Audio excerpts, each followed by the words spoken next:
I'm back. I want to talk to you about Barbault Basket, okay? This is a really rare astrological event that is taking place when it's like most potent between the 19th and the 21st of July. And I've just done a lesson in my group course called Your Phenomenon all about this, and I wanted to share it with you too, because there is something so magical about knowing that there is this really rare astrological like ignition point happening in the sky, and then knowing how it is going to affect your birth chart, because that birth chart is unique to you. So this is where you get to co-create with the universe, and I find that the most exciting thing ever. So I was like, okay, I'm just going to record a really quick video on this, and I'm going to keep looking to the side because I've got slides, because I don't want to forget anything. I want to make sure that I explain it as like simply and succinctly for you. So essentially, Barbault, that is the name of a French astrologer who basically spent his whole life really studying the cycles of the slower moving planets in our solar system, because they are the ones that kind of create a more collective shift when they change sign or when they move degree point, okay?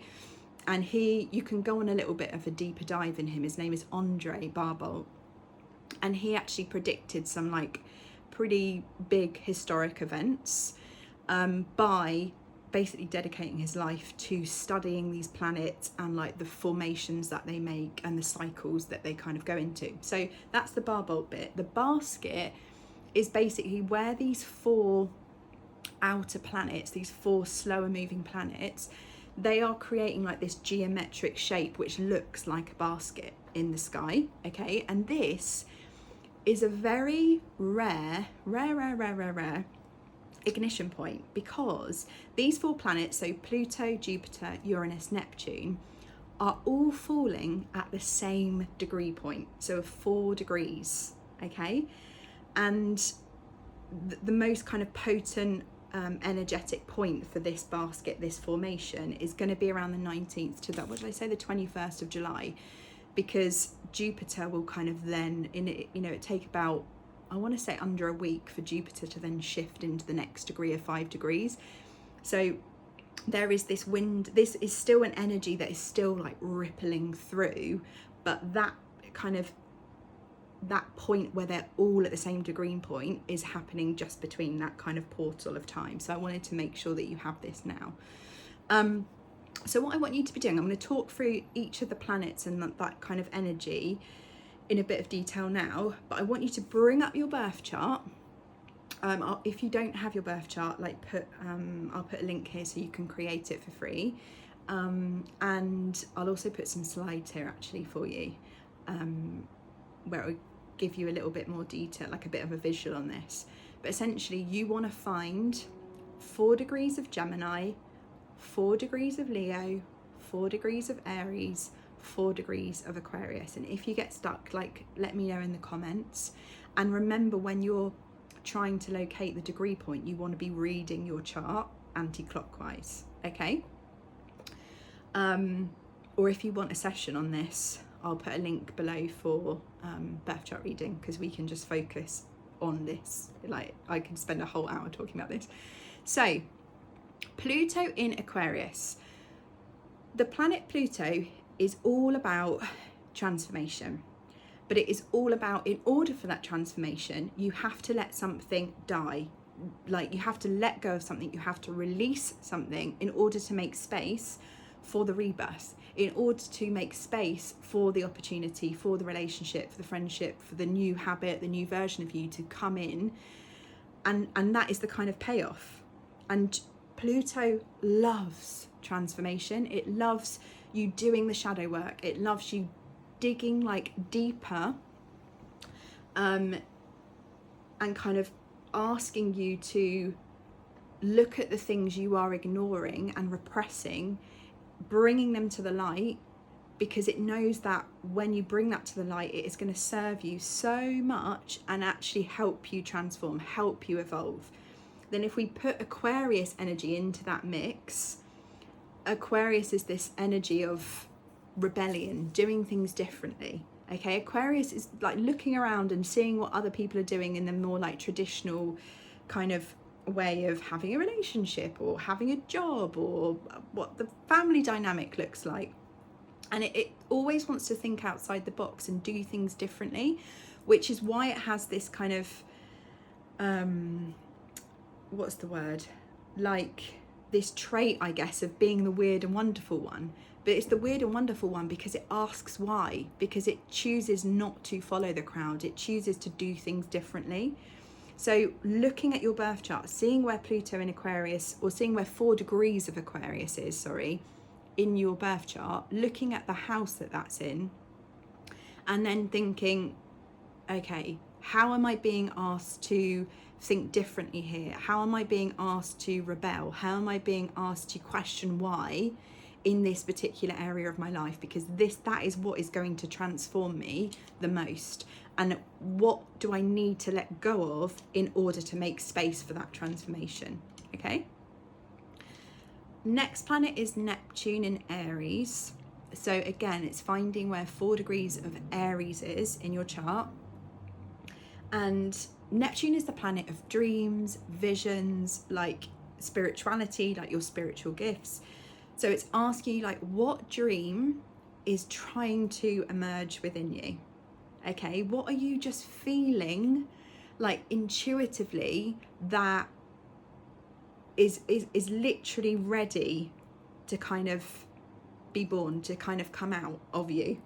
And it might be that doesn't exist in the 3D right now. That doesn't it doesn't exist in your physical reality right now.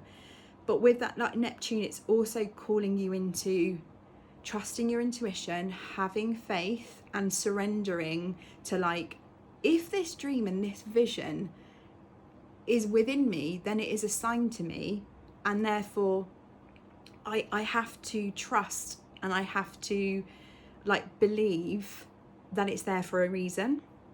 But what I love about Neptune in Aries is that Neptune can, because it's linked to Pisces energy as well, sometimes it can be a bit like cloudy and a bit floaty and a bit up in the sky kind of energy, and it can stop us actually taking action. But Neptune in Aries, which is fire, which is action, which is being bold, being courageous, being direct, is like, how can I lead myself to what it is that I know is my dream, or is this vision that I want to create? How can I be bolder? How can I be more self-led? How can I lead myself to that dream that I know that it is that I want to have in my life, or it is that I want to create? Okay. Again, seeing what area of your life that particular energy is asking you to kind of focus in on the most. Next planet in this basket is Uranus and Gemini. So Uranus is like one of my all-time favorite planets, because it's the one that wants to awaken you. It's the one that wants to break you free. It's the one that wants to liberate you. And it will come in with, it does have this energy of like lightning bolt change, of like pulling the rug from underneath you. But it's done with so much love, because it wants you to feel free. It wants like the most authentic version of you to be walking around, living your life. Okay, so it comes in with this lightning bolt change to kind of get you to shed what isn't serving you anymore, which isn't in alignment with you anymore. And then when you infuse like Gemini energy into that, it's a much faster energy, because Gemini energy wants to learn, it's curious, it wants to have conversations, it wants to use its voice, it wants to express itself. So it's asking in that particular area of your life. So if you find 4 degrees of Gemini and what house that's in, it's saying like, okay, what do I need to learn about myself? What do I need to be curious of? What can I feel in this area of my life is asking me to awaken into, because I know that it is going to free me, it is going to liberate me? What kind of hard conversations do I have, either with myself or with other people, that are going to liberate me? Okay. And then finally, the fourth planet is Jupiter in Leo. So Jupiter is the largest planet in the solar system, and it's all about expansion and abundance and saying yes to life, and like knowing that you are limitless, and asking if you believe that you are worthy of all the abundance, all of the love, all of the expansion. Like, it's really asking you to kind of, lean into what you believe, how much expansion you believe is available to you. And with it being in the sign of Leo, which is like this beautiful sign of asking, like, how can I be more seen in who I authentically am? How can I expand into being more creative? How can I expand into being more playful? How can I expand into being more joyful? How can I be seen into, how can I expand, or say yes to being more in the spotlight? How can I expand just into saying yes more about what is available and I'm absolutely worthy of? So they are the 4 planets that are in this really super rare formation, this basket formation, okay? And like I said, this is a rare ignition point because they're all happening, they're all reaching this 4-degree point. So they're not acting separately, they're actually acting all together. They're having this conversation. And as I've been kind of saying throughout, like, the thing that's most exciting to me is about where this is happening in your chart.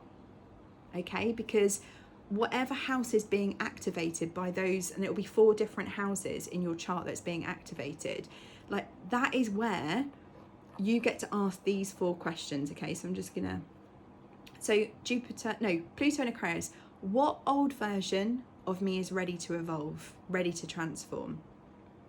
Neptune and Aries, what new vision or dream or spiritual gift is asking for me to lead myself towards, like, be so courageous and bold and direct and actually like move towards it, lead myself to it. Okay, Uranus and Gemini, what new idea or perspective is awakening within me or within that area of my life? And Jupiter in Leo is, where am I being invited to say yes more and to shine more brightly?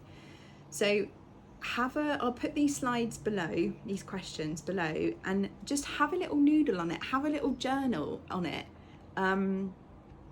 If you get stuck, make sure you follow me on Instagram over at Scorpio Moon Coach, and think about it as if you were to read like those 4 answers to those questions together, like, what is your soul trying to tell you? Like, what words are jumping out at you? When you look at the house interpretations, and I'll make sure I put a slide for houses in there, like, what areas of your life are kind of being ignited, being awakened during this time? So especially during this 19th to 21st of July time period, what is your soul trying to tell you? Remembering your birth chart is a map of your soul. It's your like truest essence. And so every time we're kind of drawn to look at our birth chart and to kind of explore it and dig deeper, it's because you are ready to reveal something that's even truer about who you are, like to shed some masks or some beliefs or some kind of shadowy elements of yourself, to actually kind of get more to the heart of who you actually really, really authentically are in like your truest soul essence. Okay, I really enjoyed that. I'm going to put the slides below. I'm going to put how to create your birth chart for free. I'm going to put, if you want to have a reading about this, I'll put the link here. Yeah, and that is it. I'm sending you so much love.